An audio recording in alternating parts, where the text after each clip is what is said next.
Hey everyone, thanks for joining me. Welcome to the monthly general reading for Virgo, for Sun, Moon, Rising, Venus signs, and cross watchers. Starting off with a couple oracle cards for advice and guidance. What does Virgo need to hear, please, for January 2021? What messages and guidance does Virgo need to be aware of?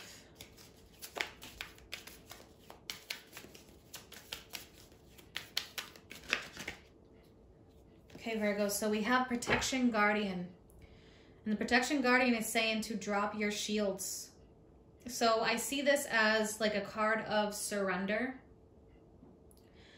of lowering your inhibitions a bit in terms of being more open.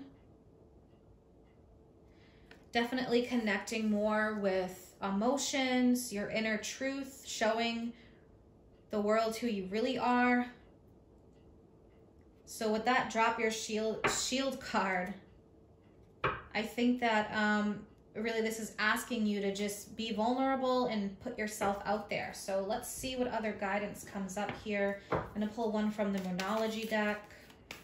What other advice and guidance does Virgo need to be aware of, please, for January? Okay, so yeah, we have your commitment is being tested. So your commitment to something, your goals, maybe someone. So first quarter moon, there's always a square between the sun and the moon up to the third quarter square before the new, and you have the full. So at times with those squares, it can seem like situations come up that can aggravate or agitate or cause some blockages, but it's just testing your commitment to see how committed you are to something, to your growth, whatever it may be. All right, and I'm going to pull one from the Archangel Power Tarot card deck, and then we'll move on to some more tarot cards. What else does Virgo need to hear, please, for January? What other advice and guidance, please? Okay, well, we have two here. So we have the Six of Swords, and we have Leap of Faith, which is the Fool, Uranus energy. Believe in yourself, listen to your heart, do what gives you joy. Leap of Faith. So for some of you, yeah, taking a leap of faith, dropping your shields, speaking your truth, being true to yourself and who you really are. And we have that Six of Michael, which is the Six of Swords. It's the light at the end of the tunnel. Breathe a sigh of relief, make new plans, relocation or travel. But I think really what that's about with that Six of Swords, it's like a release of emotional baggage. It's time to move on to a new cycle. It's transitioning out of choppy waters. So I feel like here, there's definitely something that is saying for you to reach higher levels, see things from a higher perspective, make choices from the heart. Be true to yourself, your emotions, your feelings. All right, let's pull some tarot cards to see what else comes out. What is the energy for Virgo, please, for January?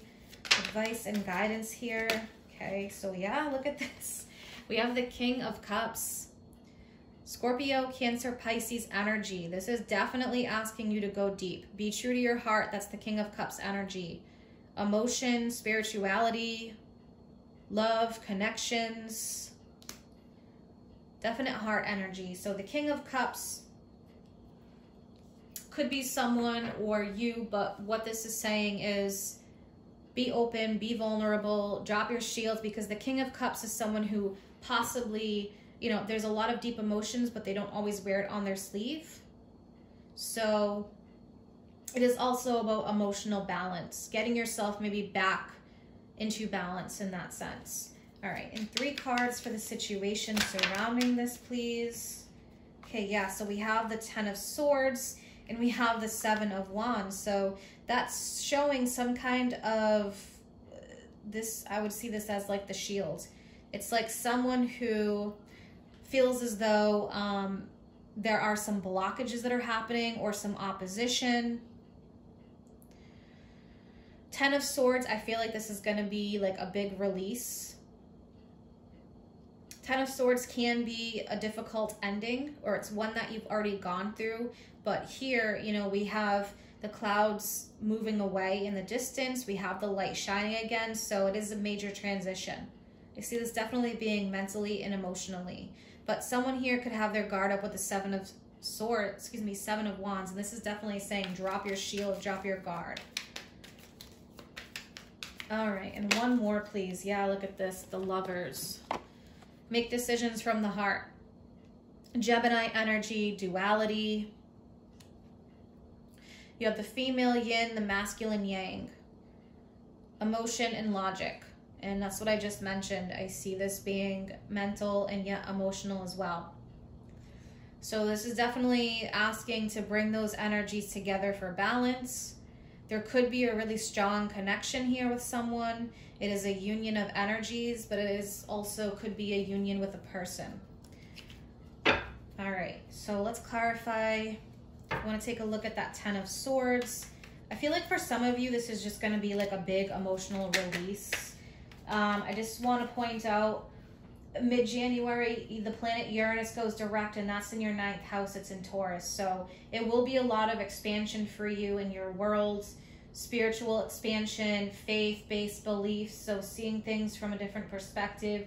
You may feel like you're leveling up spiritually. And then we have the Leo full moon at the end of January, around the 28th, in your 12th house.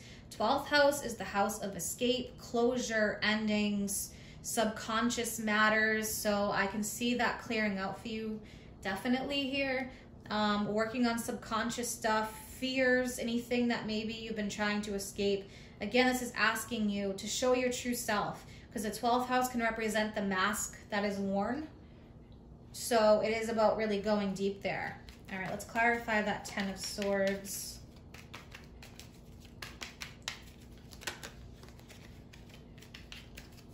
Clarify the Ten of Swords, please, for Virgo.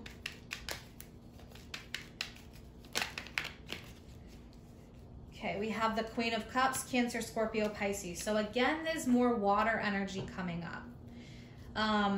So there could have been a challenge here. Your commitment is being tested. Your emotional commitment or a situation with someone. But again, this is asking you to be true to your emotions with that Queen of Cups. The Queen of Cups is like pure, raw, emotional vulnerability. All right. And let's take a look at the Lovers.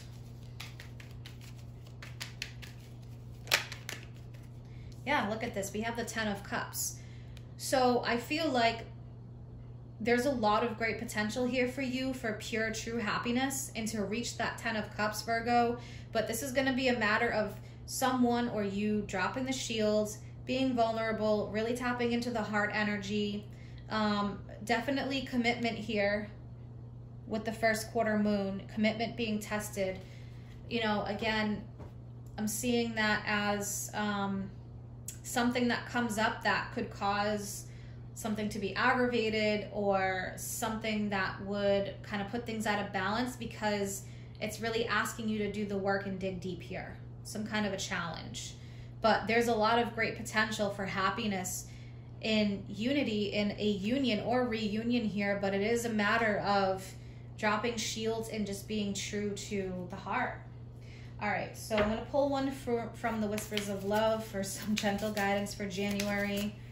What does Virgo need to be aware of, please, for January 2021?